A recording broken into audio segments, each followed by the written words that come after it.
Nos Estados Unidos, uma juíza mandou suspender temporariamente o envio de soldados da Guarda Nacional ao estado de Illinois. O Eliseu Caetano está de volta aqui, tem as informações a respeito dessa ação por lá. Pois não, Eliseu?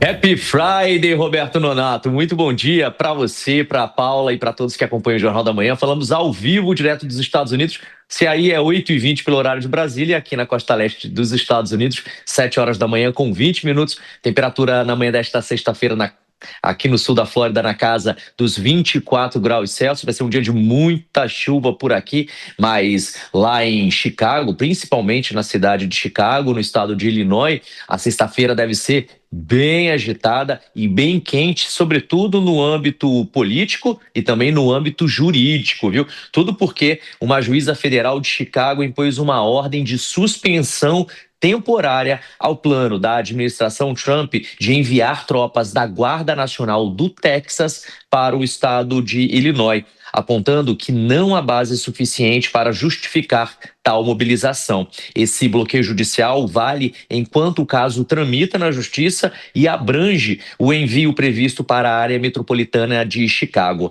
A magistrada, identificada como April Perry, aliás, a gente tem falado bastante dela aqui no Jornal da Manhã nos últimos dias, foi inclusive indicada ao cargo pelo presidente dos Estados Unidos, pelo próprio Donald Trump. E ela afirmou que as justificativas apresentadas pela atual administração do país, de que haveria risco de rebelião ou até uma ameaça iminente, não foram comprovadas de maneira convincente e que a ação poderia, ao contrário, elevar, sim, as tensões sociais por lá.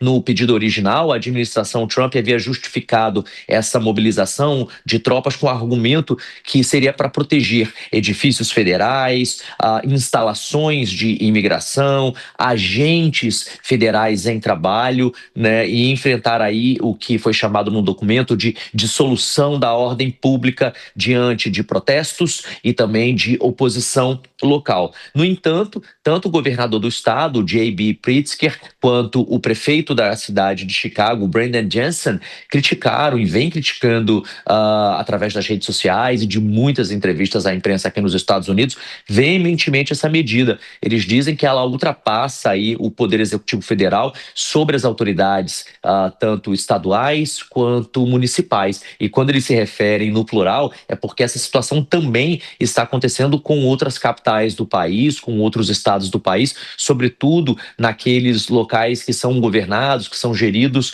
por democratas, portanto, oposição a Donald Trump. A verdade também precisa ser dita com relação aos números, né? Uma coisa é aquilo que os números oficiais mostram. Por exemplo, na capital americana, Washington DC, os números mostravam que a cidade era um mar de rosas, era um lugar seguro, um lugar muito bom para se viver. Na prática, não era a sensação da comunidade. Eu mesmo, enquanto jornalista expatriado, tive a oportunidade de morar 3 anos na capital americana, Washington DC, e foram 3 anos muito confusos do ponto de vista de segurança pública. A cidade, de fato, sofria e sofria muito. E aí a gente não está apenas falando do número de moradores de rua, que aumenta a sensação de segurança, do número de pessoas morando em barracas de acampamento, tanto no inverno, que lá é pesado, quanto no verão, que é muito quente, mas de assaltos na rua mesmo, assaltos à mão armada, com armas brancas, arrastões.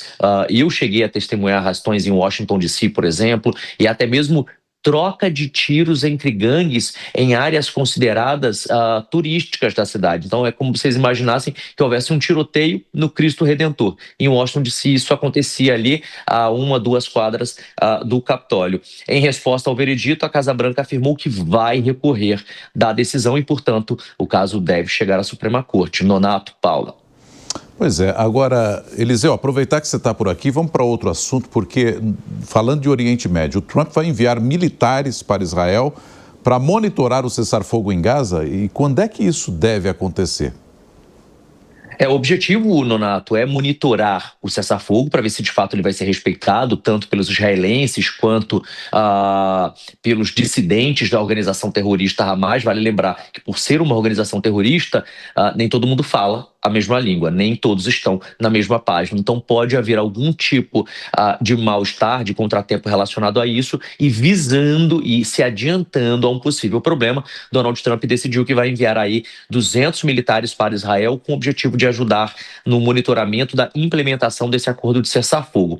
Aqui no país, já ontem, no início da noite, lá na capital americana, Washington, já se falava que esse número poderia até ser dobrado, viu? Que esse número de militares poderia aumentar. Eu conversei com pessoas muito próximas à atual secretária de imprensa da Casa Branca, Caroline Leavitt, e ela teria confidenciado para algumas pessoas próximas de que esse número pode sim chegar até 400 militares, e isso já nesse primeiro momento, nessa primeira leva de ajuda dos Estados Unidos, que também tem um outro motivo. Não é apenas fazer esse monitoramento, Nonato, mas é também criar ali um caminho para que Donald Trump possa visitar a faixa de Gaza e de maneira segura, sem correr nenhum tipo de risco, né? Então, existem dois motivos para que isso acontecesse, ou que possa vir a acontecer, né? Essas tropas, a primeiro momento, ou nesse primeiro momento, não seriam enviadas para exatamente dentro de Gaza, mas devem atuar ali a partir de Israel em torno de Gaza, integrando aquilo que já está sendo chamado por aqui de Centro de Coordenação Civil e Militar, ou seja, uma parceria dos governos ou do governo de transição, que é feito por vários governos do mundo, que vai começar a ser feito por vários governos do mundo, com, obviamente, apoio militar. E vai ter funções aí, esse centro logístico de facilitação de ajuda humanitária. Lembra dos 600 caminhões de ajuda humanitária que devem entrar por dia a partir da próxima segunda-feira lá na faixa de Gaza, além, obviamente, da vigilância do cessar-fogo. Essa decisão, segundo a Casa Branca, faz parte do papel de mediação que foi assumido pelos Estados Unidos nesse processo de trégua em conjunto com outros países, como o Egito, Catar, Turquia, Emirados Árabes Unidos. Ainda segundo fontes lá da Casa Branca, esse contingente americano vai ser subordinado ao Comando Central dos Estados Unidos, ao CENTCOM, e ocupará funções de coordenação, ou seja,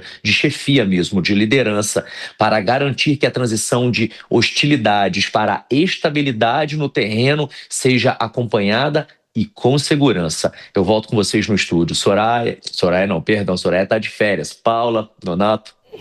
É o hábito. Obrigado, Eliseu Caetano, direto dos Estados Unidos.